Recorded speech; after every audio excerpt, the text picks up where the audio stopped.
sekitar 98% di 2024 kasus pinjol ilegal mendominasi pengaduan di OJK. Data terbaru melalui siaran pers pada 24 Januari 2025. Daftar pinjaman online ilegal meningkat sebesar 543. Oleh karena itu, kami akan membahas tentang karya tulis ilmiah, yaitu tentang perlindungan hak pengguna pinjaman online dari bocornya data pribadi akibat penagihan hutang pinjaman online ilegal, yang ditulis oleh Desak Putu Novianti dan Ni Putu Purwanti. Yang berdigawi pena menari, karya cemerlang, penuh makna. Selamat pagi para juri dan hadirin. Salam hormat, penuh bahagia kami haturkan. Assalamualaikum warahmatullahi wabarakatuh. Untuk itu, kami dari tim Alwa BK, saya sendiri, Ari Rangga Saputra, Saya Aldina Agustin Ismaini. Saya Altasya Putri Wahyudisi Sumardi. dan teman kami yang berhalangan hadir yang bernama Muhammad Hafid Nugroho. Selamat pagi, salam sejahtera bagi kita semua. Yang terhormat, Bapak Ibu Dewan Juri Presentation Skill of Training 2025 dan para peserta lomba yang saya banggakan. Pada saat ini, perkembangan teknologi di era revolusi Industri 4.0 mempermudah kehidupan masyarakat termasuk dalam layanan penggunaan keuangan berbasis teknologi atau financial teknologi disebut dengan fintech ya. Salah satu inovasinya adalah peer-to-peer lending atau pinjaman online. Permasalahan ini dikarenakan oleh kemudahan akses teknologi terhadap masyarakat dan juga perusahaan keuangan yang ilegal. Pinjol berkembang pesat dengan memberikan penawaran yang menarik bagi nasabah, terutama pada generasi saat ini, sehingga menyebabkan masyarakat tergiur untuk melakukan pinjaman online yang ilegal. Padahal, regulasi terhadap perlindungan nasabah masih terbilang cukup lemah.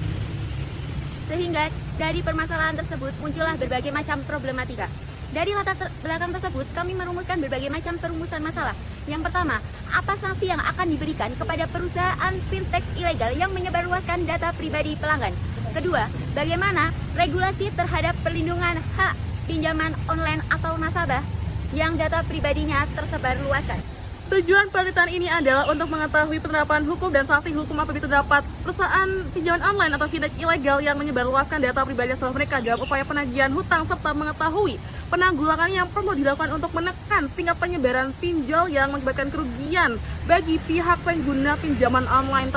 Dari tujuan penelitian tersebut, kami meninjau yang pertama, finansial teknologi, merupakan inovasi layanan keuangan berbasis teknologi informasi.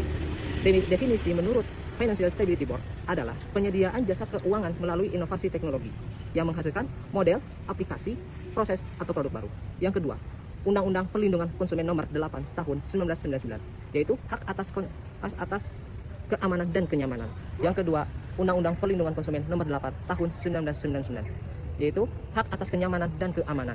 Yang ketiga, POJK Nomor 77 Tahun 2016, yaitu kewajiban menjaga kerahasiaan data peminjam. Yang keempat, Undang-Undang ITE Pasal 26, yaitu perlindungan data pribadi sebagai hak privasi. Kami menyimpulkan dalam kerangka pemikiran, yang pertama, permasalahan fintech yang ilegal. Setelah itu, meluas ke pelanggaran privasi. Dan akhirnya, konsumen dirugikan. Dan setelah itu, perlunya perlindungan hukum dari pemerintah.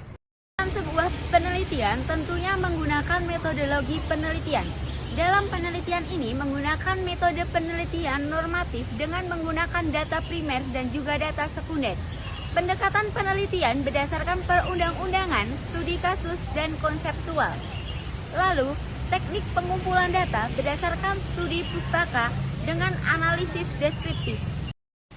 Sanksi terhadap perusahaan fintech ilegal yang menyebarluaskan data pribadi nasabah pinjaman online. Banyak aplikasi pinjaman online ilegal yang menyebarluaskan data pribadi seperti KTP, foto, dan juga kontak pengguna. Tindakan ini melanggar hak privasi dan menyebabkan kerugian material dan imaterial. Pada saat ini, jumlah fintech ilegal yang terdaftar dalam OJK terdapat 106. Sedangkan fintech ilegal yang diblokir sejak tahun 2018 sampai tahun 2021 terdapat 3.516 aplikasi atau website. Lalu, sanksi yang akan diberikan kepada perusahaan fintech ilegal telah diatur dalam POJK nomor 77 tahun 2016 pasal 7 yang masalah hukum dan keabsahan dalam perjanjian pinjaman online. Permasalahan yang utama yaitu transaksi dilakukan secara daring di mana tidak terdapat transaksi tatap muka antara perusahaan dengan nasabah. Yang kedua, bisa saja nasabah terdapat unsur paksaan dan juga penipuan dari berbagai website yang tidak resmi. Lalu, perusahaan fintech biasanya melakukan penagihan secara tidak manusiawi kepada nasabah sehingga dapat mengganggu psikologis nasabah. Padahal perusahaan fintech sudah diatur dalam KUH Perdata pasal 1754 mengenai pinjam habis pakai dan juga pasal 1320 mengenai syarat sah perjanjian, mengenai kesepakatan, kecakapan, objek, dan sebab yang halal. Akibat dari hukum ini adalah jika syarat subjektif tidak terpenuhi, maka perjanjian dapat dibatalkan. Jika syarat objektif tidak terpenuhi, perjanjian bisa batal demi hukum. Perlindungan hak nasabah dari bocornya data pribadi akibat penagihan hutang pinjaman. Sebelumnya, hal ini dikarenakan karena nasabah tergiur dengan pinjaman online yang cepat dan bisa dilakukan tanpa jaminan. Padahal hal ini bisa menimbulkan risiko yang besar, bahkan bisa mengancam psikologis dan juga bisa berada di jalur hukum. Sedangkan mekanisme perlindungan hukum dan peran OJK sudah berupaya terus untuk membentuk dasar hukum yang baik dan juga sudah memberikan pihak ketiga yaitu lembaga perlindungan hukum seperti mediasi, adjudikasi, atau arbitrase yaitu melalui LAPS. Lalu, bagaimana jika data disebar dan apa tindakan yang bisa diambil? Bisa dengan melakukan jalur litigasi atau pidana. Yang kedua, bisa menggunakan jalur non-litigasi atau advokasi. Maka dari hasil penelitian tersebut dapat disimpulkan bahwa OJK berwenang untuk mengawasi industri pinjaman online. Hal ini diatur dalam Undang-Undang Nomor 21 Tahun 2011. Lalu untuk perlindungan konsumen diatur melalui POJK Nomor 1/POJK 07/2013. Dan penyelesaian sengketa dapat dilakukan melalui LAPS atau luar pengadilan. Dan sanksi administratif untuk fintech ilegal diatur dalam POJK Nomor 77/2006. Ilmu ditelaah gagasan terang, karya tersaji penuh makna. Mohon maaf apabila ada kurangnya. Terima kasih, salam hormat bagi kita semua. Wassalamualaikum warahmatullahi wabarakatuh.